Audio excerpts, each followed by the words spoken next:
क्या ये VIP party के मंच पर हो सकता है? क्या आपके अध्यक्ष इसको अलाउ कर सकते हैं? किसी बच्चे को मंच पे चढ़ाइए, जो मन है सो गवाइए, माला पहनाइए और ताली बजाइए। सुनील जी। देखिए राममोहन जी बोलने दीजिए। हमारे जो महागठबंधन का फलसफा है, जो हमारे मुख्यमंत्री जो कैंडिडेट हैं और उप मुख्यमंत्री के कैंडिडेट हैं तेजस्वी यादव जी और मुकेश सहनी जी, इन लोगों का स्पष्ट मानना है कि सामाजिक और राजनीतिक जीवन में भाषा को नियंत्रण में रख के अच्छी बातें बोलने का ये लोग कभी भी एक मौका नहीं देंगे जिसमें आप कहेंगे कि भाषा की चूक होती है। नंबर एक। नंबर दो, जो आप स्टेज की बात कर रहे हैं उसके संदर्भ आगे पीछे हमें नहीं पता है। एक चीज पता है कि एजिया यादव जी नॉटर डेम के प्रोडक्ट हैं, एजिया यादव जी लेक्चरर हैं, एजिया यादव जी शरीफ और संस्कृत महिला हैं। उनके सामने कोई ऐसी वैसी बातें नहीं हो सकती है। हो सकता है पूरा संदर्भ आप सुनेंगे तो उसके मायने कल अलग होंगे। तीसरी बात कि प्रधानमंत्री जो बोलते हैं कट्टा, करप्शन, कुशासन और चीजों की बात बोलते हैं, ये तीनों संस्कृति आज के दिन में एनडीए की संस्कृति है। कट्टा का आपने देखा, दिन दहाड़े दुलाल चंद यादव जी को गोली मार दी गई। करप्शन का तो बिहार में वो आलम है राममोहन जी कि आप कल्पना नहीं कर सकते। किसी सरकारी अस्पताल में जाकर के या किसी भी एजुकेशन में किसी ऑफिस में बिना घूस दिए आप काम नहीं करा सकते। आप जो कुशासन की बात बोलते हैं, कुशासन की बात यह है कि 6 वर्ष की बच्ची का मुजफ्फरपुर में रेप होता है, वो इलाज कराने जाती है, इलाज संभव नहीं होता है, पीएमसीएच रेफर होती है और एम्बुलेंस में दम तोड़ देती है, बेड नहीं मिलता है। ये कुशासन नहीं तो क्या है।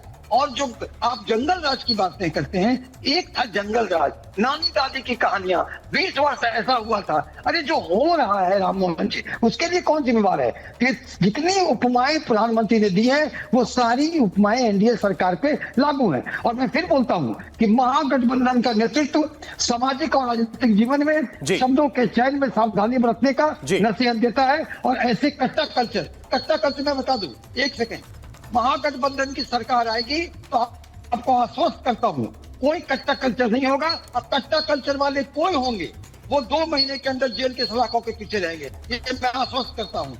ठीक है, मुझे डॉक्टर अजय आलोक कुछ कहना चाह रहे हैं, लेकिन उससे पहले मैं धीरेन्द्र मुन्ना जी को थोड़ा सा जोड़ लेना चाहता हूं। आलोक जी आपके पास में तुरंत आ रहा हूं। इसके बाद ये वो मुन्ना भैया नहीं है जो कभी लिबिर किया करते थे, ये अच्छे वाले मुन्ना भैया है। मुन्ना भैया जरा मुझे एक बात बताइए कि और कितने वर्ष दें आपको बिहार के लोग? 20 सालों से तो नीतीश जी को मुख्यमंत्री बना रहे हैं कि ये कल्चर पूरा डाइल्यूट हो जाए, शून्य में चला जाए। सब कुछ आपको लगता है कि सरकार कर लेगी? अगले 5 वर्ष मिलेंगे तो फिर अगली बार ये कल्चर नहीं चलेगा क्या? कितने दिन और लेंगे आप? देश चौथी अर्थव्यवस्था हो गई राममोहन जी। क्या 15 अगस्त को और 26 जनवरी को उन गुलामी की बातों को याद हम अपने बच्चों को नहीं करवाते क्या? शिकारी आएगा, जाल बिछाएगा, दाना डालेगा, फंसना नहीं, ये बात कहना गुनाह है क्या? जिस परिस्थिति से बिहार को निकाला है एनडीए की सरकार ने आदरणीय नीतीश कुमार जी के नेतृत्व में, अगर पुरानी बातों को हम नहीं नए जनरेशन को, जेनजी को बताएंगे तो फिर तो वही बात होगी जो 1990 के दौर में हुआ करता था। डंडा से एजेंडा चलाने वाले लोग, तेल में लाठी में तेल पिलाने वाले लोग, अपहरण को उद्योग का दर्जा देने वाले लोग, माँ बहन सड़क पे नहीं निकलती थी, शाम के अंधेरे के बाद कोई आदमी घूमता नहीं था। इन सब बातों को अगर याद हम कराते हैं तो इसमें गुनाह क्या है? बिहार तरक्की कर रहा है ना हमारे शासन में, लेकिन कोई चूक ना हो जाए, सावधानी हटी तो दुर्घटना घटी। ये तो आपने देखा होगा, अगर ट्रेन में कहीं सफर करते होंगे तो क्या ये लिखना गुनाह है? रेलवे के गुमटियों से इसको मिटा दिया जाए। अरे मैं तो कह रहा हूं कि आज भी वही संस्कृति है ना। जाके इस मंच पर बच्चे ने जिस तरह से बोला है, ये कोई अच्छा संस्कार तो नहीं दे रहे आने वाली पीढ़ियों को। एक तरफ आप सुनवाई, दवाई, कार्रवाई इस तरह की बात करते हैं, जो नैरेटिव हम लोगों ने जो काम किया उससे अपना नैरेटिव बनाने का प्रयास करते हैं। मोदी जी ने मंच से कहा कि आप भ्रष्टाचार को 0 टॉलरेंस हम बनाएंगे, लेकिन आप तो भ्रष्टाचार को नहीं छोड़ रहे हैं। जब 17 महीने की आपको सरकार मिली तो भी मिट्टी घोटाले के आरोप लगे।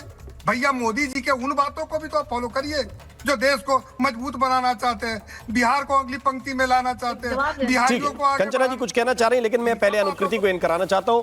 उनकी पहली बारी अनुकृति, क्या आप भी इस बात से सहमत हैं कि ये सब कुछ प्रधानमंत्री के 2 भाषणों से हो गया? बच्चे ये गाना सीख गए और इस गाने को आरजेडी के मंच पर ही गाने लगे। अगर प्रधानमंत्री से सीखते तो मेरा ख्याल है कि एनडीए के किसी मंच का इस्तेमाल करते, लेकिन ये आरजेडी के मंच पर बीजेपी के सबसे बड़े नेता से सीख कर जा रहे हैं और वहां पर गाना गा रहे हैं। और क्या ये कल्चर बिहार को स्वीकार है?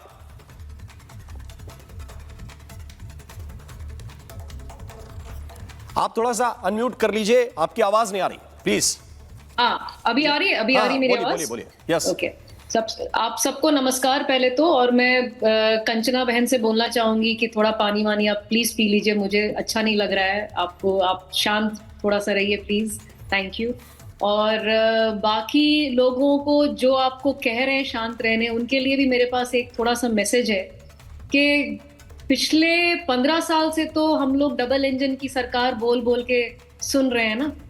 तो जो भी हुआ है, नेशनल क्राइम रिकॉर्ड ब्यूरो के जो नंबर्स हैं वो तो झूठ नहीं बोल रहे हैं। प्लस हम लोग जो रोज रोज सहते हैं ना, बिहार की जरा लड़कियों से और औरतों से पूछा जाए सुरक्षा व्यवस्था की क्या हालत है। सूखा नशा करने के बाद जिस तरह से अभी पुलिस का जो प्रशासन है वो कमजोर पड़ रहा है, सूखा नशा करने के बाद जिस तरह से लोग बदतमीजी कर रहे हैं, तो ऐसा कुछ नहीं है कि बहुत ज्यादा जो है यहाँ स्वर्ग है इस वक्त। सबसे पहले तो मैं जंगल राज को नकार नहीं रही हूँ, मैं 90s में भी बड़ी हुई थी, लेकिन इसमें भी कोई दो राय नहीं है कि अभी भी सिचुएशन उतनी बढ़िया नहीं है। और दूसरी बात, गुंडागर्दी करने के बहुत सारे लेवल्स होते हैं। आज जो हुआ है मुंगेर के संजय पटेल के साथ, पोलिंग के एक दिन पहले उनका ऐसा हृदय परिवर्तन होता है, ऐसा जेब में क्या जाता है, कहाँ क्या होता है कि वो बीजेपी ज्वाइन कर लेते हैं। तो गुंडागर्दी के तो अलग अलग आयाम है ना, अलग अलग लेवल है। तो ऐसा तो नहीं है कि भैया अभी देखिए छोटे बच्चे की बात जाने दीजिए, अनफॉर्चुनेट बात है।